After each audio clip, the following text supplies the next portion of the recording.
Good afternoon. My name is Harry Kazianis, and I'm the managing editor of the National Interest. I am joined today with Christine Lee. Christine, as many of you National Interest readers would know, is written many articles for us and done a great job. She happens to be in Washington here today, so we had her come in and we're going to talk a little nuclear strategy, some extended deterrence, and a whole bunch of other great things. Now, Christine is a Chauncey postdoctoral fellow in grand strategy at Yale University, so we're pleased to have her here. So, Christine, a lot of questions that we could ask you today, but I'm going to stick to three big points.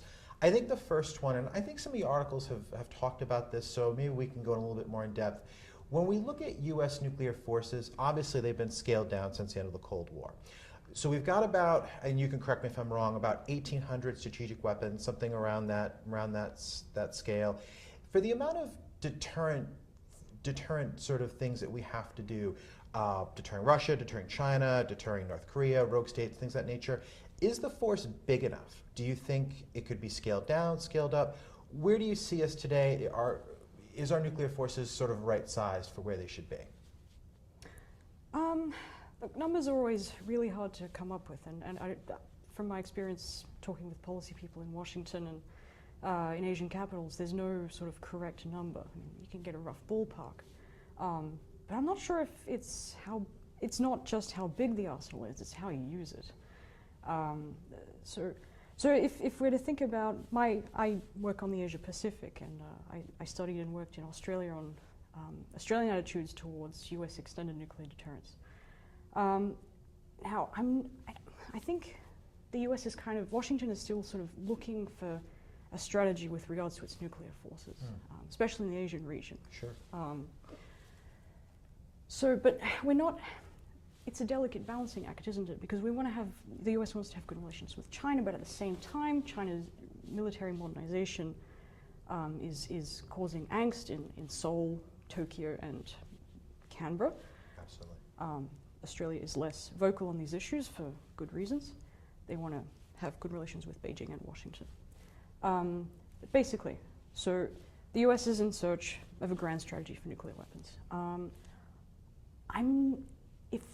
What are we talking about? It's U.S. extended deterrence.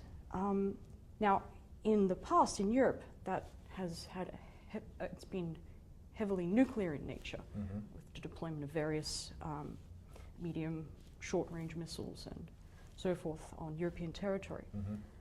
But in Asia, historically, Asia has been sort of secondary to the global center of strategic gravity.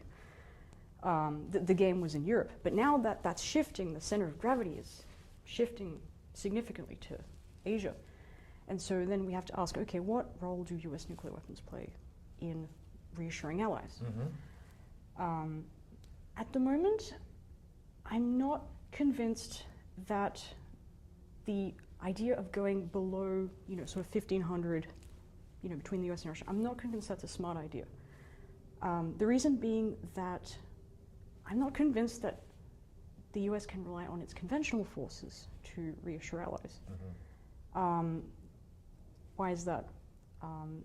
China has home court advantage in resolve. I'm not saying that China is more powerful than the U.S., certainly not, but they have the ability to hurt the U.S. And that's, how much is the U.S. sort of willing to accept in terms of damage in order to reassure its allies? I'm not convinced that U.S. conventional forces are sufficient to sort of reassure allies. The Chinese could target U.S. aircraft carriers, which, they're building these anti-ship missiles in great number. They have hundreds of missiles pointed at Taiwan, nuclear capable as well. Now, in a conflict, the U.S., in Asia, the allies don't talk to each other so much as they did in Europe. There's no sort of equivalent of a NATO nuclear planning group. There is the bilateral dialogue between Washington and Seoul and Washington and Tokyo, but these are separate. There's no sort of multilateral system going on in the Asia Pacific. That's one aspect. That's one problem with talking about a grand nuclear strategy. The second one is that these allies are thousands of kilometers apart. which makes sort of deciding where to deploy forces a lot tougher. You have to make very difficult decisions, and according to what what the military situation is at any given time. The third aspect is the fact that it's a maritime context. Mm-hmm. It's not, it's not land and you can move stuff around. It's not easy to move stuff around, but it's a lot easier doing it on land than at sea. Mm-hmm. And then last, there's the fact that it's a maritime theater and you have to move a lot of stuff around. Makes it difficult as well to establish sort of red lines. Mm-hmm. Not that you necessarily want to establish red lines. And so I think relying on conventional forces alone might not be the wisest option, or reducing the role of nuclear weapons in the strategic calculus is such a good idea.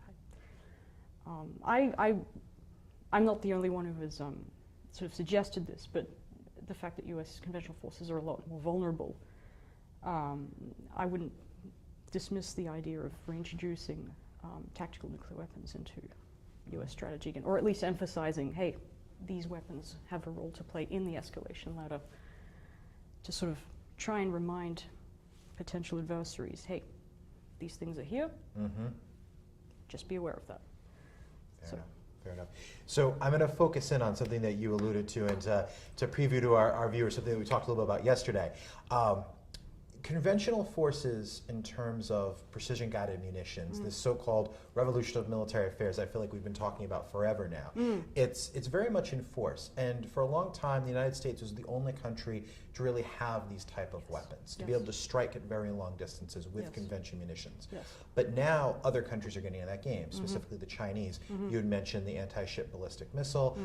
Chinese are developing a whole host of cruise missile capabilities, whether on land, sea.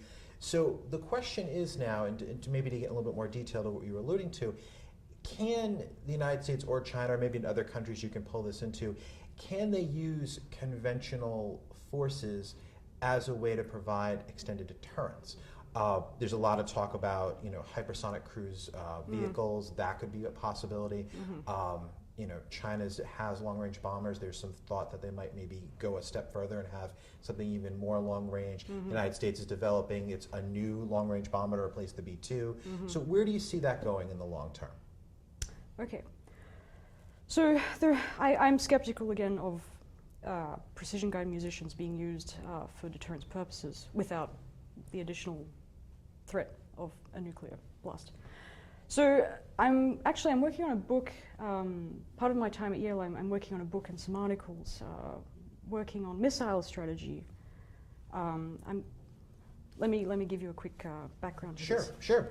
So we've tended to overlook the fact that nuclear warheads and long-range missiles emerged at roughly the same time. So we don't have a good history of thinking about how to use conventional missiles in strategy. All the concepts, deterrence, extended deterrence, stability, all those concepts, they were developed with the nuclear component.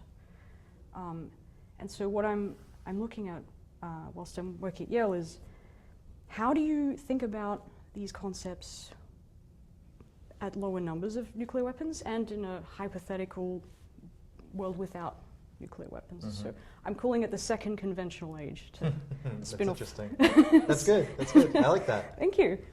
Spin off Paul Bracken's second nuclear age. And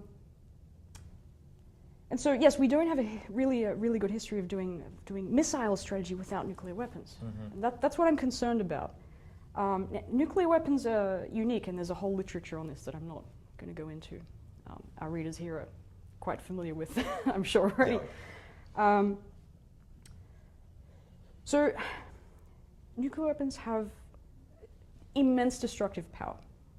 They, in a way that immense destructive power that conventional weapons, you simply don't get with conventional weapons. And so what I'm concerned about, is being able to threaten that much damage. Depending on the warhead and yield and so forth. And you just don't get that with conventional systems, regardless of how precise they are. It's just not the same kind of threat. It depends on what your adversary thinks is a strategic threat. But even during I remember looking through the Kennedy archives, a discussion between Henry Kissinger and one of his advisors, and they were debating, what kind of missile system do we think we can hit X target with? And one of the advisors is saying, well, this missile is very precise. So it's got a 0 CEP. Mm-hmm. Kissinger was saying, but it can't destroy this target. It's not a real deterrent to X contingency. Mm-hmm. The other issue is there's this scholars claim a taboo or a norm against nuclear weapons. I mean, we can debate that, but there isn't the same with conventional missiles. I mean, ballistic missiles have been used in 6 different conflicts. Mm-hmm.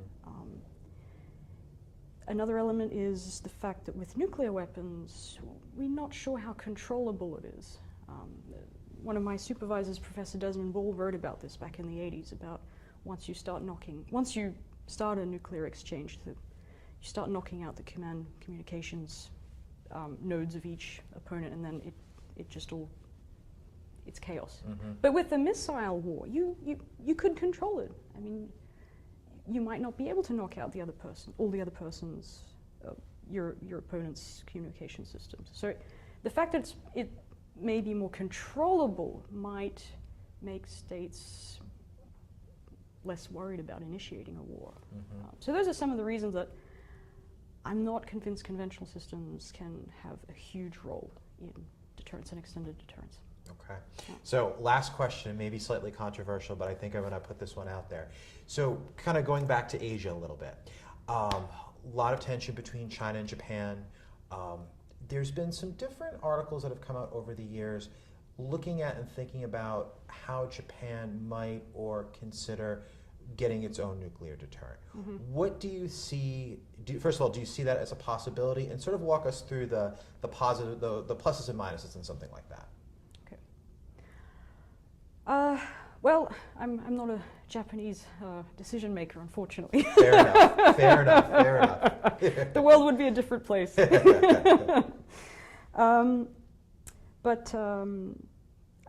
if I can attack it from this angle, you were very gracious in publishing an op-ed that Harvey Sapolsky and I wrote, "Let Asia Go Nuclear." Mm-hmm. Now, I have my own thoughts about Australia, which are controversial. But for Japan,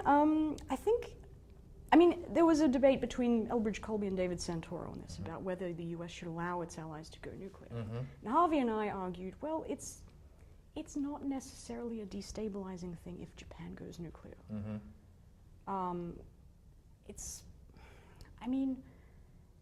It would take a lot of burden off the US in terms of sort of demonstrating its resolve with all the issues I mentioned before about deploying forces or greater numbers of forces in theater to reassure its allies. It would take a lot of that burden off, I think.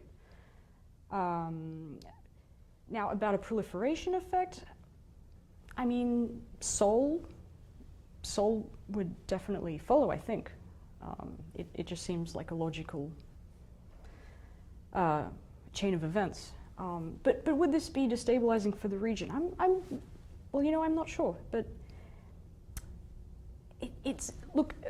Japan and South Korea, they're not Iran, they're not Afghanistan. These are stable democracies. They have been for some time.